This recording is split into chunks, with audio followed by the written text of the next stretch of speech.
मोहब्बत का इंतज़ार। शाम के 6 बज रहे थे। वह घर के अंदर जा ही रही थी कि बड़ी ठकुराइन वसुंधरा की आवाज़ ने उसके पैर वहीं रोक दिए। हत्यारे की बहन को मैं अपने घर के अंदर नहीं आने दूंगी। यह नौकर बनकर रहेगी। इसकी हैसियत किसी नौकरानी से कम नहीं होगी। ले आओ इसे और काम सिखाओ। इसकी ट्रेनिंग शुरू करो। बड़ी ठकुराइन ने सख्त लहजे में आदेश दिया और पूजा पर जुल्म ढाने का हुक्म दे दिया। नौकरानी ने उसके हाथ से कपड़े की उड़िया छीन ली और दूर फेंक दी। उसने फर्श पर खूब सारा पानी फैलाया और उसके हाथ में झाड़ू पकड़ा दिया। मुझे फर्श धोना नहीं आता, मेरे साथ ऐसा क्यों हो रहा है? और वह अंकल कहाँ चले गए? उसने रोते हुए चारों ओर देखा और डर के मारे पीछे हटने लगी। नौकरानी ने उसे धक्का दिया। वह फिसल कर गिर पड़ी। उसके सिर पर चोट लग गई और वह वहीं बैठकर रोने लगी। तभी नौकरानी ने उसे झाड़ू से जमीन रगड़कर फर्श धोना सिखाया। वह छोटी बच्ची दोपहर 3 बजे से शाम 5 बजे तक यही करती रही। उसके सारे कपड़े भीग गए थे। ठंड के मौसम की सर्द शाम से उसका पूरा वजूद कांप रहा था। तभी हवेली के सामने एक गाड़ी रुकी और गाड़ी से बाहर निकलते आरव ने यह दर्दनाक नजारा देखा। वह पूरी तरह भीगी हुई एक तरफ खड़ी थर-थर कांप रही थी। क्या हुआ तुम्हें? वो दौड़कर उसके पास आया। उसकी आंखों में बड़े-बड़े आंसू देखकर वह बहुत गुस्सा हो गया। उसने तुरंत उसका हाथ पकड़ा और उसे खींचते हुए अंदर ले गया। यह क्या हाल बना दिया आपने इसका? बड़ी ठकुराइन ने मुस्कुराकर उसे देखा। बच्ची नहीं, तुम्हारी बीवी है और अब उसकी यही सजा होगी। इसे हवेली के काम करने के लिए लाया गया है। आरव ने दुख से अपना सिर हिलाया। मुझे शर्म आती है कि मैं इस परिवार में पैदा हुआ हूँ, जहाँ सब लोग जालिम बने घूमते हैं। 8 साल की बच्ची के साथ ऐसा सलूक कौन करता है? वह चिल्लाया। उसकी आवाज़ दर्द की वजह से बैठ गई थी। खबरदार, यह इसी प्रताप के लायक है। इसके परिवार ने मेरे बेटे को मार दिया है और मैं कुछ ना कहूँ, मैं इतनी दनमदिल नहीं हो सकती। बड़ी ठकुराइन ने जब आरव को डांटा तो उसने एक नज़र उन्हें देखा और फिर पूजा का हाथ पकड़कर उसे अपने कमरे में ले आया। उसने तुरंत नौकरानी को बुलाया और उसे वॉशरूम में भेजकर नहाने का आदेश दिया। उसने ड्राइवर से कहकर जल्दी से उसके साइज के कपड़े मंगवाए। वो नहाकर बाहर निकली तो उसने वजूद के चारों ओर टॉवल लपेटा हुआ था। वो मासूम सी गुड़िया उस समय आरव का पूरा ध्यान खींच रही थी। इधर आओ गुड़िया, यह कपड़े पहन लो। यह कहकर वह बाहर निकल गया। जब वह वापस आया तो पूजा कपड़े पहनकर गीले बालों के साथ उसे देख रही थी। इधर आओ, मैं तुम्हारे बाल बना देता हूँ। उसने टॉवल से उसके बाल सुखाए और फिर उसके बालों में कंघी करने लगा। एक आध बार तो वह रो पड़ी। बाल खींचने की वजह से उसकी आंखों में आंसू आ गए थे। तुम्हें ठंड लग रही है? आरव ने उसे ध्यान से देखते हुए पूछा तो उसने हाँ में सिर हिलाया। और भूख भी। अगला वाक्य सुनकर आरव हैरान रह गया। उसे अंदाजा भी नहीं था कि हवेली वालों ने उसे भूखा रखा होगा। 1 मिनट तुम यहीं रुको, मैं तुम्हारे लिए खाने को लेकर आता हूँ। आरव ने अपने आंसू छुपाते हुए कमरे से बाहर कदम रखा और फिर नौकरानी से खाने के बारे में पूछा। सर, वह खाना तो खत्म हो गया, अब रात के लिए बनेगा। उसमें अभी देर है, नौकरानी ने जवाब दिया। मैं कुछ नहीं जानता। मुझे अभी के अभी फ्रेंच फ्राइज, सैंडविच और जो चीज़ें बच्चे पसंद करते हैं वह बनाकर आधे घंटे में कमरे में चाहिए। ऑर्डर देकर वह वापस कमरे में आया। पूजा कंबल ओढ़े गीले बालों के साथ बिस्तर पर लेटते ही सो चुकी थी। उसने आगे बढ़कर उसे एक नज़र देखा। उसकी मासूमियत ने उसके दिल पर गहरा असर किया। इसके बाद अगले 2 दिनों तक वह उसे गाड़ी में बिठाकर कहीं बाहर ले जाता रहा। रुद्र प्रताप ठाकुर और बड़ी ठकुराइन ने सख्त विरोध किया, लेकिन उसने किसी की एक बात नहीं सुनी। उसने बस इतना कहा था कि जब शादी मुझसे बिना पूछे मेरी मर्जी के खिलाफ की गई है तो अब मैं जो चाहूँ किसी को कोई एतराज नहीं होना चाहिए। उसके इस जवाब ने सबको चुप करा दिया और फिर वह वक्त भी आया जब उसने अपने बैग के साथ एक छोटा बैग तैयार किया। उसमें उसने अपने खरीदे गए सारे कपड़े डाले और उसे लेकर एयरपोर्ट पहुंच गया। वह उसे अपने साथ आगे की पढ़ाई के लिए विदेश ले जा रहा था, क्योंकि उसने समझ लिया था कि यहाँ उसकी बीवी की ना तो इज्जत सुरक्षित है और ना ही वह खुद।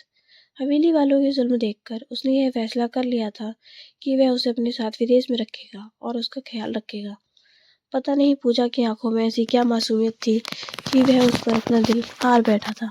उसने फैसला कर लिया था कि भले ही वह आगे साथ रहे या ना रहे, लेकिन जब तक वह उसकी बीवी है, उसका ख्याल रखना उसका फर्ज था। फ्लाइट जब उड़ने लगी तो वह उसके सीने से चिपक गई। मुझे बहुत डर लग रहा है, मुझे छिपा लो प्लीज, वह रो पड़ी। पूजा ने आरव ने उसका सिर सहलाया और उसे जूस दिया। इसे पी लो, सब ठीक हो जाएगा।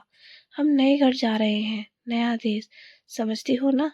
वह प्यार से उसे बहलाने लगा और फिर लंबी उड़ान के बाद वह आखिरकार लंदन पहुंच गए थे। लंदन की शर्त सामे उसके खून को जमा देने के लिए काफी थी। आरव पूजा को लेकर अपने पापा के दोस्त के फ्लैट में आया, जो उन्होंने आरव को पढ़ाई के लिए कुछ सालों तक इस्तेमाल करने को दे दिया था। वहाँ ज़रूरत की हर चीज़ मौजूद थी। वाओ! यह कितना अच्छा है ना? यहाँ कितनी ज़्यादा ठंड है।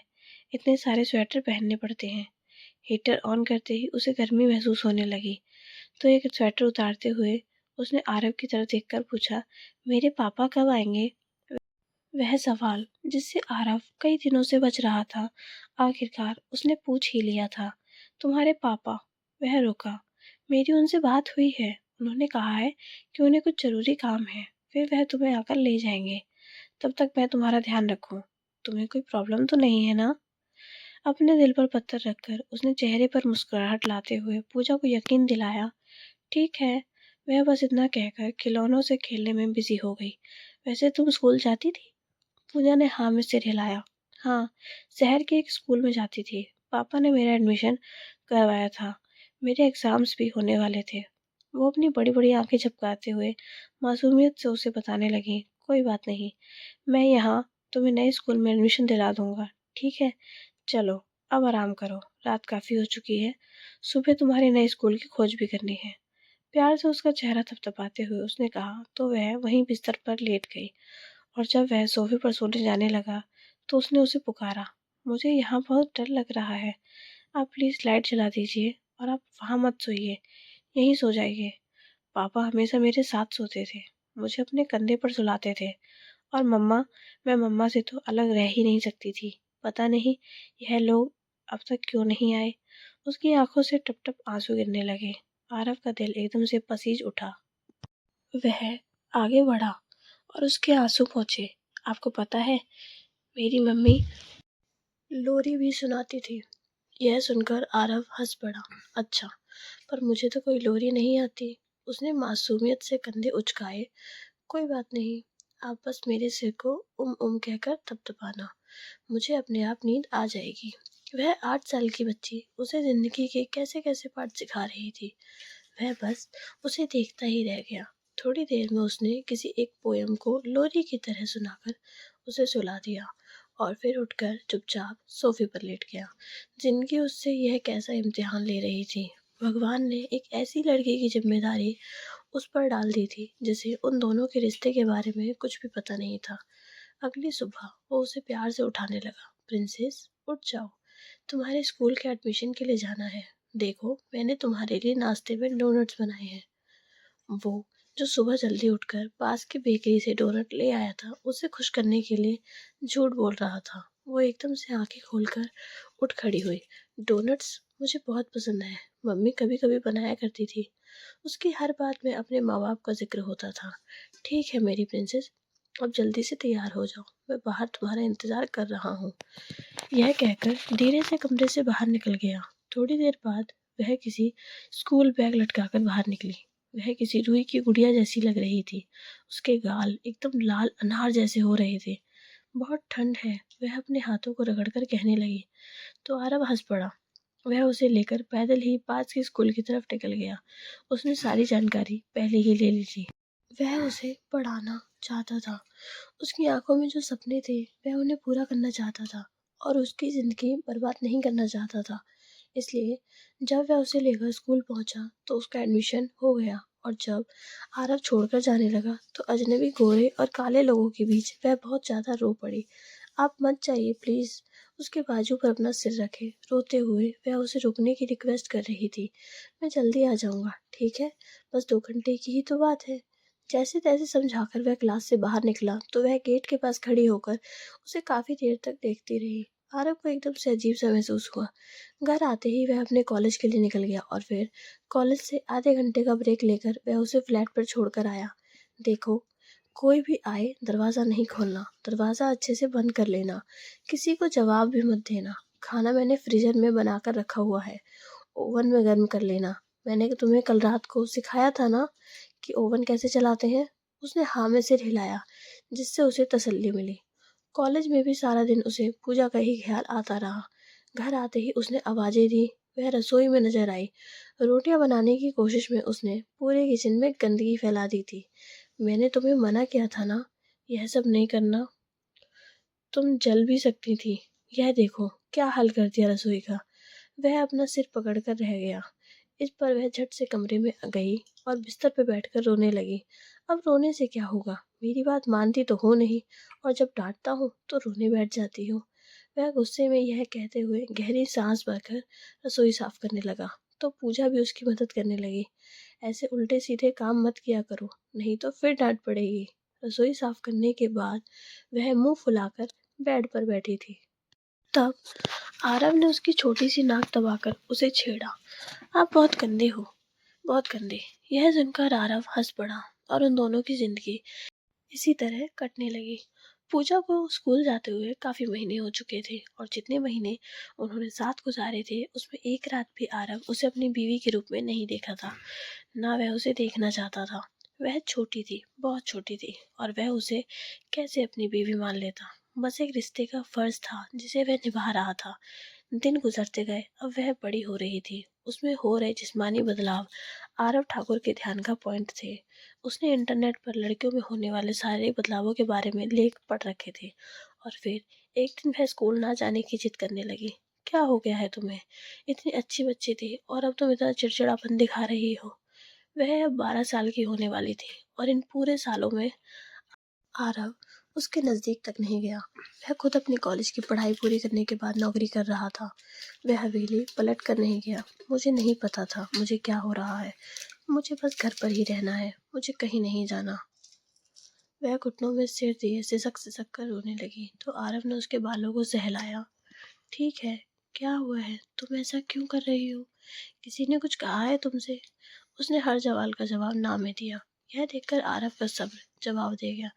तो फिर क्या हुआ है? वह झट से कंबल हटाकर मुंह फुलाकर वहां से उठी। बिस्तर पर लगे धब्बे को देखकर आरव को तुरंत समझ आ गया कि उसके साथ क्या हुआ है। उसके शारीरिक बदलाव यह बात चीख चीख कर कह रहे थे। वह जवानी में कदम रख चुकी थी। आरव ने गहरी सांस ली और उसे अपने पास बुलाया। उसने उसे अच्छे से समझाया, यह तुम्हारे लिए बहुत ज़रूरी है और तुम्हें डरना नहीं है। यह हर लड़की की ज़िंदगी का एक इम्पॉर्टेंट हिस्सा है। वह मुस्कुराया तो पूजा भी मुस्कुरा दी। आरव ने उसे ढेर सारी चॉकलेट्स दी जिन्हें पाकर वह बहुत ज़्यादा खुश हो गई। आप बहुत अच्छे हैं, बहुत बहुत अच्छे। वो उसके पास बैठकर एक के बाद एक चॉकलेट खिलाकर ना सिर्फ खुद खा रही थी बल्कि आरव को भी खिला रही थी। खुश हो तुम? इस एक सवाल ने आरव को अपने दिल में अपनी अहमियत का एहसास करा दिया था। मैं बहुत खुश हूँ।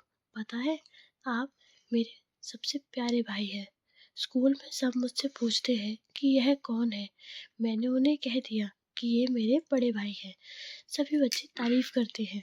आप मुझे रोज छोड़ने जाते हैं, मुझे नए नए कपड़े दिलाते हैं और स्कूल में सबसे अच्छी चीज़ मेरे पास होती है। तो मैं उन्हें बताती हूँ कि यह सब मेरे भाई की वजह से है। आप अब मेरे भाई है ना? पर पता नहीं पापा ने मुझे खुद से दूर क्यों कर दिया। वह मासूमियत से अपनी बातें कह रही थी तो आरव एकदम से चुप हो गया। वे एक दूसरे के दोस्त बनकर रह रहे थे। आरव ने एक छोटी बच्ची की तरह उसका पूरा ख्याल रखा था और अब जब असली रिश्ता पूछने का समय आया तो आरव सोच में पड़ गया। वह उसे क्या जवाब दे? क्या उसे यह बताए कि वह उसकी बीवी है जो जुर्माने में उसे मिली थी और उसके बाप और भाई ने अपनी जान बचाने के लिए उसे सौंप दिया था? या फिर यह कहे कि उसकी किस्मत ही खराब थी? वह पूरी तरह से उलझ गया। क्या हुआ? आप क्या सोच रहे हैं? मैं आपको क्या कहूँ? मैंने आपको भाई तो कह दिया, लेकिन मुझे नहीं लगता है कि आप मेरे भाई हैं। आप मेरे कौन लगते हैं? आप बता क्यों नहीं रहे? आरव का हाथ अपने हाथ में थाम रखा था और प्यार भरे लहजे में पूछ रही थी, मैं बताऊं कौन हूँ? वो एकदम से चौंक गया और उसके बालों को सहलाया, प्यार से उसका चेहरा अपने हाथों में लिया। मैं तुम्हारा सुपर हीरो हूँ और सुपर हीरो सब कुछ कर सकता है अपनी छोटी प्रिंसेस के लिए। वह सारी खुशियाँ खरीद सकता है, उसका ख्याल रख सकता है, उसे अपनी जिंदगी में जगह दे सकता है। बात समझ आई? तुम्हें पूजा ने खुश होकर तालियां बजाई। बहुत अच्छे, आप बहुत अच्छे हैं मेरे सुपर हीरो। उसने बची हुई चॉकलेट को ड्रॉअर में रखा और लॉक लगा दिया। इसे खाइएगा नहीं, मैं कल खाऊंगी, अभी मन भर गया। आरव हंस पड़ा। वह कितनी भोली और मासूम थी। उसे उसे आज अच्छी तरह महसूस हो रहा था।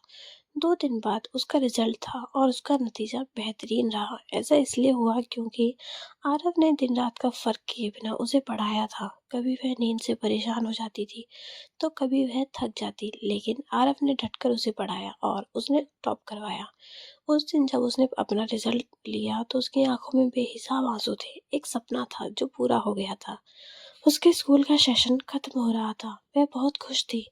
आरव ने पहली बार उसे पार्टी दी और उसे एक बहुत अच्छे रेस्टोरेंट में लेकर आया। वह उसे बिठाकर ऑर्डर देने गया, तभी एक गोरा लड़का उसकी खूबसूरती देखकर उसे गंदे इशारे कर रहा था। वह घबराकर रोने लगी और उसे जोर जोर से आवाज देने लगी, सुपर हीरो, सुपर हीरो। यह सुनकर वहां मौजूद सभी लोग हंसने लगे। तभी आरव वहां आया और उसे रोते देखकर एक पल के लिए वहीं खड़ा रह गया। क्या हुआ? किसी ने कुछ कहा है तुम्हें? उसके आंसू पोंछते हुए उसने पूजा की उंगली के इशारे की तरफ देखा तो वहां वह गोरा लड़का खड़ा उसे बहुत गंदे इशारे कर रहा था। तेरी तो। आरव का गुस्सा बेकाबू हो गया। हवेली वालों का खून जोश मारने लगा और उसने आगे बढ़कर उस गोरे लड़के को पूरी तरह पीट दिया। वहां मौजूद लोगों ने बीच बचाव किया और पूजा ने तो रो रो के अपना बुरा हाल कर लिया था। आरव की चोटों को देखकर वह बहुत डर गई थी। वह 15वें साल में कदम रख चुकी थी और उसने आज से पहले आरव को इतना गुस्से में कभी नहीं देखा था। वह खाना खाए बिना ही घर वापस आ गए। आरव के होठों और सिर से निकल रहा खून उसे बेचैन कर रहा था। वो फौरन फर्स्ट एड किट लेकर उसके सामने बैठ गई। वो उसके जख्मों को साफ कर रही थी। बस रोना बंद करो यार, मैं मर थोड़ी गया हूँ। आरव जैसे उसे रोते देखकर तकलीफ हो रही थी तो उसने कहा, यह उसने जल्दी से उसके होठों पर हाथ रख दिया। सुपर हीरो, तुम तो ऐसे मत बोलो ना। तुम ऐसे कहोगे तो मैं मर जाऊंगी। आरव ने ठिठक कर उसे देखा और मुस्कुराया। और तुम क्यों मरोगी? वह हैरानी से सीने पर हाथ बांधकर उसे देखने लगा। क्योंकि तुम्हारे बिना मेरा कोई नहीं है। तुम नहीं तो मेरी जिंदगी नहीं। आरव को महसूस हो रहा था कि अब वह बड़ी हो रही थी और साथ ही साथ इमोशनल भी। ये लो दूध पी लो। उसके लिए एक हल्दी वाला दूध लेकर आई थी। हल्दी वाला दूध? यह तुम्हें कहाँ से याद आ गया? वो वहीं बैठकर उसे गौर से देखने लगी। मुझे थोड़ा थोड़ा याद है, मैं जब कभी गिर जाती थी तो मम्मी मुझे यह हल्दी वाला दूध पिला देती थी और कहती थी कि तुम्हारा जख्म जल्दी ठीक हो जाएगा, इसलिए मैंने आज तुम्हें दे दिया। वो मुस्कुराई तो आरव भी मुस्कुराया। और आगे से कभी मेरे लिए किसी से ऐसे मत लड़ना। क्यों? क्यों न लड़ूं? आखिर तुम मेरी। सच उसके मुंह से निकलने ही वाला था लेकिन वह अनायास ही रुक गया। आखिर तुम मेरी प्रिंसेस हो और मेरी प्रिंसेस को कोई नुकसान पहुंचाए यह मुझसे बिल्कुल भी बर्दाश्त नहीं होता।